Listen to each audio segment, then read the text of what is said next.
CJ justice Gavai ఒక 2 రోజుల క్రితము ఒక పిటిషన్ మీద ఆయన మాట్లాడుతూ పిటిషన్ తిరస్కరిస్తూ మధ్యప్రదేశ్ ఖజురహో దేవాలయంలో ఉన్న ఒక ఆలయంలో ఉన్న విష్ణుమూర్తి విగ్రహాన్ని మొఘలుల సమయంలో ఖండించారనమాట. శిరస్సు లేని విగ్రహం అట్లనే ఉంది, ఇన్ని వందల ఏళ్ళైంది, అయినా సరే విగ్రహాన్ని పునఃప్రతిష్ఠించలేదు, పునఃస్థాపించాలని మీరు ఆదేశాలు ఇవ్వాలి అని ఒక వ్యక్తి, ఒక హిందువు కోర్టుకు వెళ్ళారనమాట. సుప్రీంకోర్టు వరకు వెళ్తే ఆయన కొంచెం హిందుత్వాన్ని తగ్గించేలా, అంటే మీరు చూసే ఉంటారు, ఎందుకంటే ఇది ట్రెండింగ్ న్యూసే, ట్రెండింగ్ టాపిక్, ఇది 3-4 రోజులుగా నడుస్తోంది. నేను విష్ణుమూర్తికి పరమ భక్తుణ్ణి, మీరు కొంచెం సీరియస్గా మీరు చెప్పండి, చీఫ్ జస్టిస్గా మీరు ఒకసారి ఆదేశం ఇవ్వాలి ఖచ్చితంగా అంటే, చీఫ్ జస్టిస్ అన్న మాటలు ఏంటంటే, నువ్వు విష్ణు భక్తుడు అయితే, పరమ భక్తుడు అయితే వెళ్ళి విష్ణువుని అడుగు, విష్ణువే వస్తాడంట. నిజంగా అంటే మనకు కొన్ని పరిధులు ఉంటాయి, కొన్ని పరిమితులు ఉంటాయి. న్యాయ వ్యవస్థ మీద, న్యాయ వ్యవస్థ తీర్పుల మీద, ఈవెన్ న్యాయమూర్తుల మీద కూడా కొంచెం జాగ్రత్తగా మాట్లాడాల్సి ఉంటుంది ఎవరైనా సరే. ఇప్పుడు ప్రజాస్వామ్యానికి 4 మూల స్తంభాల్లో మిగతా వ్యవస్థలు నిజంగా కూడా అటు పాలన, ఇటు అధికార వ్యవస్థలు భ్రష్టుపట్టిన స్థితిలో, అవినీతితో కూరుకుపోయిన స్థితిలో కొంచెం న్యాయ వ్యవస్థ మీద ప్రజలకు నమ్మకం ఉంది.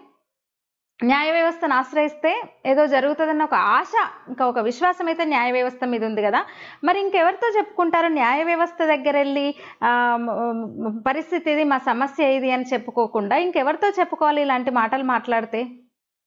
నేను అనట్లేదు, న్యాయ నిపుణులు అంటున్నారు, అలా మాట్లాడి ఉండకూడదు అంటున్నారు, అసలు ఇంపీచ్ చేయాలంటున్నారు జస్టిస్ గవాయ్ని, రాష్ట్రపతికి లేఖలు రాస్తున్నారు సీనియర్ అడ్వకేట్స్, న్యాయ కోవిదులందరూ కూడా. అసలు పార్లమెంట్లో దీని మీద చర్చించాలి, నిర్ణయం తీసుకోవాలి గవాయ్ మీద అంటున్నారు. ఎందుకంటే పలుమార్లు కూడా ఆయన ఇంతకు ముందు కూడా, అంటే ఎంత విషాదకరం, ఎంత బాధాకరం అంటే, ఇది హిందుస్థాన్, ఇది హిందూ దేశం, హిందూ మెజారిటీలు ఉన్న దేశంలో హిందువుల హక్కులకు కూడా రక్షణ లేని పరిస్థితి, హిందువులు స్వేచ్ఛగా మాట్లాడలేని పరిస్థితి, హిందువుల హక్కుల పరిరక్షణ జరగట్లేదు కనీసము. ఒక హిందువు తను టెంపుల్లో ఇది జరిగింది, 100 ఏళ్ల నాడు కూలగొట్టిండ్రు, ఎట్లా ఉంటుంది కదా సెంటిమెంట్. విష్ణువును ఒక దైవంగా భావించే ఈ దేశంలో హక్కు ఉంటుంది కదా, అడిగే హక్కు ఉంటుంది కదా.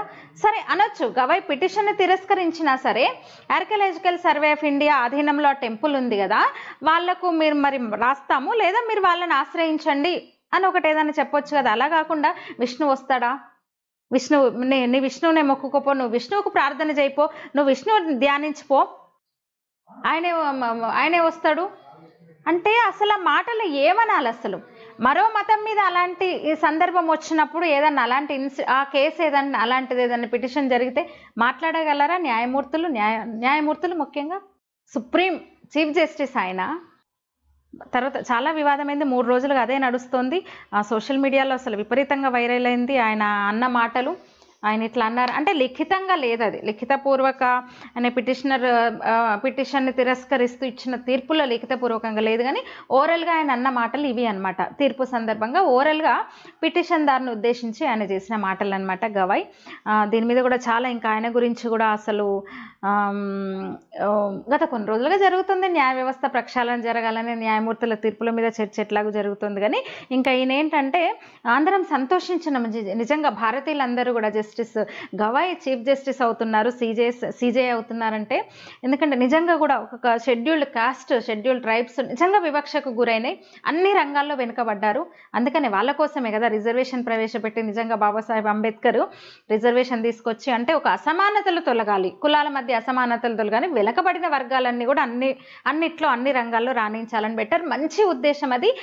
దాన్ని అందుకొని నిజంగా రిజర్వేషన్ ఫలితాలను అందుకొని అణగారిన వర్గాల వాళ్ళు అన్నిట్లో రాణిస్తున్నారు, ఉన్నత ఉద్యోగాలు. అందులో ఇప్పుడు సీజే అంటే మామూలు విషయం కాదు కదా, చీఫ్ జస్టిస్ ఆఫ్ ఇండియా అంటే మామూలు విషయం కాదు. ఆ స్థాయికనే చేరుకున్నారు అంటే హిందుత్వ వల్లనే అది సాధ్యమైంది. ఈ దేశము హిందువుల దేశం అయినందువల్లే అది సాధ్యమైంది. హిందువుల్లో రిజర్వేషన్ ఉన్నందువల్లే ఆ రిజర్వేషన్ ఒక ఎస్సీగా ఆయన ఇది సాధ్యమైంది. నిజానికి కూడా అంటే ఆయన ముందు నుంచి కూడా ఆయన నిలుపుకుంటూ ఎంతో కష్టపడి రిజర్వేషన్ ఫలితాలను పొందారు. ఆయన ప్రతి సందర్భంలో చదువులో ఉన్నతంగా ఎదుగుతూ కదా, అంటే జస్టిస్ లెవెల్ కాకపోయినా ఆయన ముందు నుంచి ఆ స్థాయిలో, అంటే ఆయనకు మంచిగా చదువుకునే వాతావరణం కల్పించింది డాక్టర్ బాబాసాహెబ్ అంబేద్కర్. ఈ దేశము, ఈ రాజ్యాంగము హిందుత్వనే కదా, మరి వేరే మతాల వాళ్ళు ఎస్సీ కిందికి రారు కదా, ఈ కాస్ట్ సిస్టమ్ వేరే మతాల్లో లేదు కదా. ఇస్లాము క్రిస్టియానిటీ అయి ఉంటే వాళ్ళు ఎస్సీలు కాకుండా పోదురు కదా. అంటే ఒక ఊతం ఇచ్చింది కదా ఈ రిజర్వేషన్ వ్యవస్థ. బాబాసాహెబ్ అంబేద్కర్ ఒక స్ఫూర్తి ఆశయం ఆయనకు ఊతం ఇచ్చింది కదా.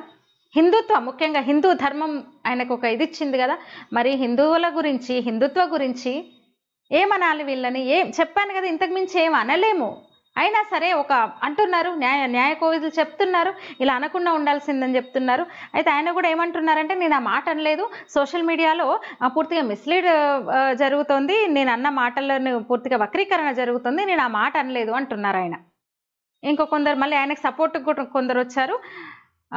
సొలిసిటర్ జనరల్ తుషార్ మెహతా స్పందించారు. 10 ఏళ్లుగా జస్టిస్ గవాయ్ నాకు తెలుసు అన్ని మతాలకు చెందిన ఆలయాలను సమాన భక్తి శ్రద్ధలతో సందర్శిస్తారు, ఏ దేవుడిని అవమానించాలన్న ఆలోచన కూడా చేయరు. అంటే నేను అంటాను, అంటే ఉత్తరాఖండ్, యూపీ దీనికి సంబంధించి కొంచెం మత మార్పిడి వీటికి సంబంధించి కూడా ఆయన తీర్పులు కొంచెం వివాదాస్పదమైనవి అనమాట. అయితే చెప్పిన కదా, మనకి కోర్టు పరిధిలో ఆ స్థాయిలో వాళ్ళే మనకి చర్చ జరగదు, చర్చించడానికి భయపడతాం ఈవెన్ మీడియా అయినా సరే. ఎందుకంటే ఆ గౌరవాన్ని కాపాడాలని, ఆ న్యాయ వ్యవస్థను నిజంగా మనం కాపాడుకోవాలి. చెప్పిన కదా, ప్రతి సామాన్యుడి ఆశ.